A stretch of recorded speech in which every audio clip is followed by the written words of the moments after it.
아마도 빌립은 사마리아에서 큰 부흥을 체험하고 계속 사마리아에서 복음을 전하려고 했을지도 모릅니다.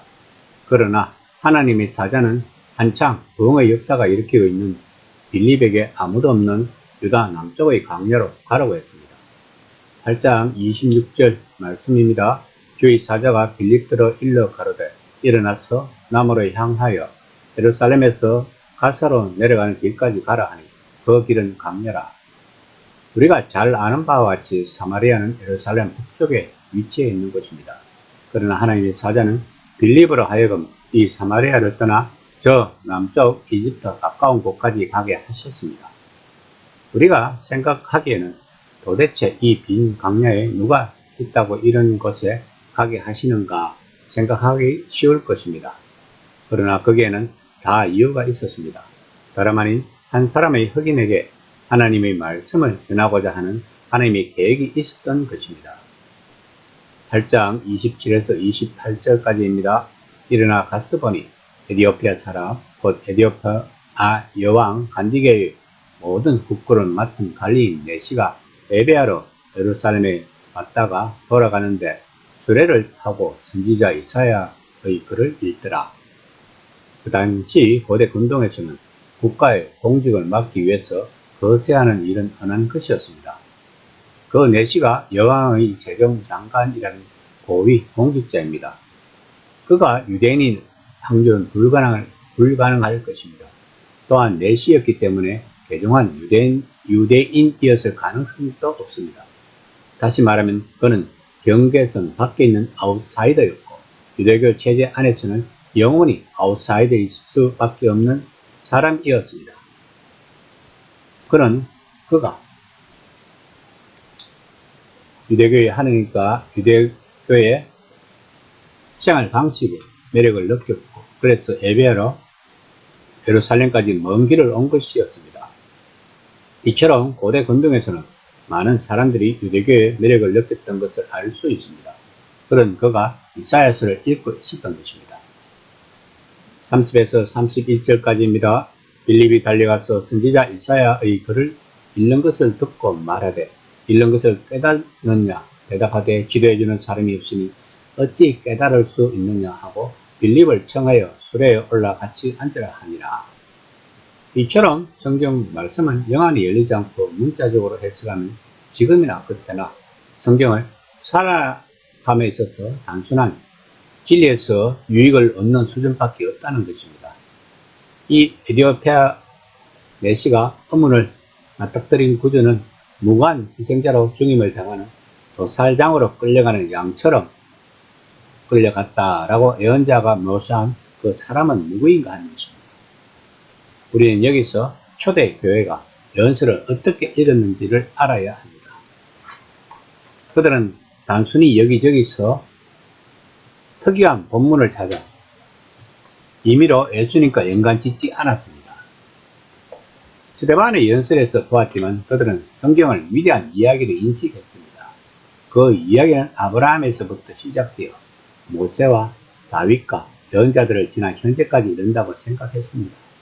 그런데 중요한 것은 그 본문이 앞으로 일어날 일을 엿보게 해주는 것이 아니라 그 이야기는 어떻게 절정에 이르는가 그리고 절정에 이르는 길에 주어진 단서와 추측들은 그 절정에 어떻게 기여하는가 하는 것입니다. 8장 32에서 35절까지 빌립은 이사야서 53장을 해석을 해 주었습니다. 이사야는 유배를 간 이스라엘의 운명에 대해 이스라엘이 이방의 빛이 되지 못하고 심지어 그 자신도 빛 가운데 걷지 못했음에도 변함없는 하나님의 약속과 목적에 대해 깊이 묵상했던 것입니다. 그런 그의 마음속에 자리 잡은 것은 이스라엘의 임무를 완성하고 이스라엘이 있는 자리에서 와서 이스라엘과 온 세상을 위해 그들이 할 수 없는 일을 하고 세상 나라들과 하나님의 백성이 주는 수치와 멸시를 자신의 몸으로 감당하고 이 세상의 사악함에 짓눌려 죽은 종의 모습을 그리기 시작했던 것입니다. 그렇게 해야만 하나님의 약속이 성취된다는 것을 그는 깨달은 것입니다. 이사야는 유배된 이스라엘의 오랜 밤이 누구를 통해 어떻게 새벽을 맞이하는지 온 세상을 위한 축복의 약속, 즉 새 언약과 새 창조의 약속은 누구를 통해 어떻게 성취되는지, 또한 아웃사이더들과 외국인들과 내시들에게까지 내리는 축복은 누구를 통해 어떻게 임하는지에 대해 말했습니다. 그 일은 아직 일어나지 않았지만 이제 일어나기 시작했다고 빌립은 선언했던 것입니다. 빌립의 말을 들은 에티오피아의 내시가 흥분한 것은 당연한 일일 것입니다. 8장 38에서 39절입니다. 이에 명하여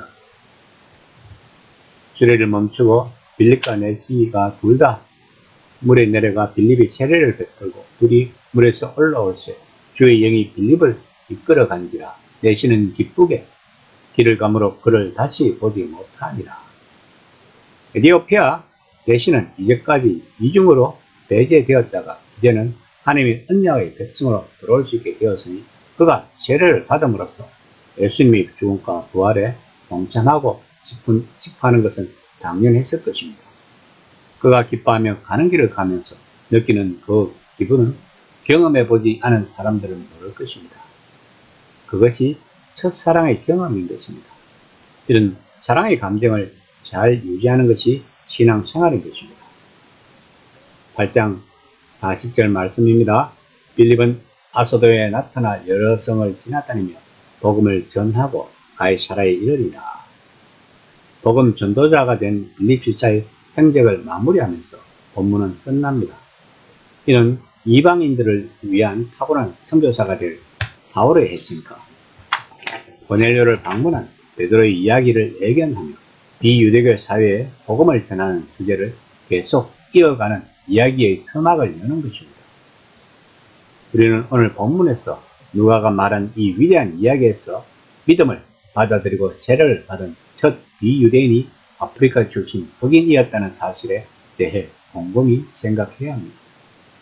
또한 누가는 초대 교회가 어떻게 발전하고 자랐는지, 특히 그들이 어떻게 성경을 읽었는지 우리에게 말해주고 있습니다. 그는 복음이 더 넓은 세상으로 나가기 시작하는 시점에 그 이야기를 들려줌으로써 우리가 어디를 가든 어떤 문화권을 접하든 또한 우리가 어떤 바퀴와 억압을 만나든 하나님의 모든 약속이 실현되게 하시는 예수님의 메시지는 그 필요를 채울 수 있다는 사실을 분명히 밝히고 있는 것입니다. 그러므로 우리들은 강하고 담대하게 복음을 온 세상에 전해야 하는 것입니다. 이 시간 나는 복음 사역을 어떻게 하고 있는지를 한번 생각해 보는 시간이 되었으면 합니다.